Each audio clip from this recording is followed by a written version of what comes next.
Here we go, April 17th, straight for the belt. You ready? I'm getting there. I'm pretty dang close. My training camp's right on track. Got a month to go, so. Coming in at Strikeforce, immediately fighting for the belts. You know, we've seen that work before. We've seen that not work before. Are you worried that this is putting extra pressure on you because there's so much riding on it? No. I mean, I think that there's been pressure on me for a while, and I've been expected to win in most of my fights, and it's nothing new. But I'm excited. I'm excited to go out there and try and get me a new belt. This is a whole new audience on CBS, and you're fighting Jake Shields, who is a well-known grappler. You're a well-known wrestler, but it seems like if you walk down the street and talk to a casual fan, a lot of them now know you for that huge knockout at UFC 100. How are you going to make sure that this fight is a really exciting fight with the way that you guys match up stylistically?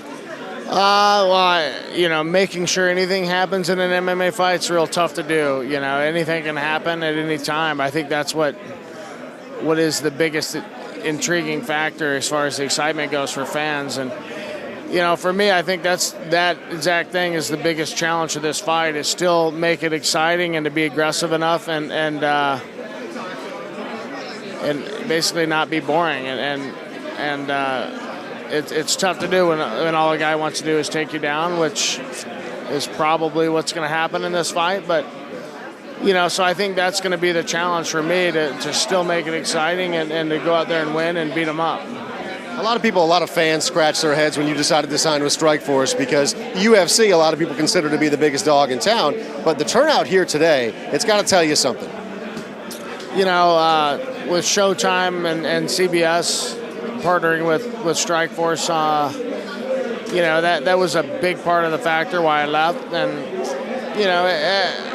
at UFC, I was just another little worker bee, and they didn't really take care of their fighters real well. And I think that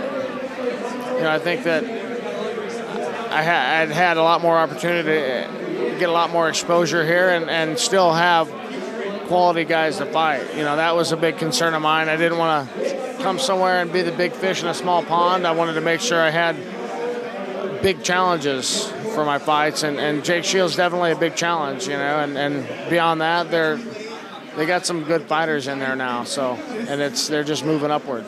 And final question for you: how in the hell did Strikeforce afford you? I'm not that expensive. Really? We'll see.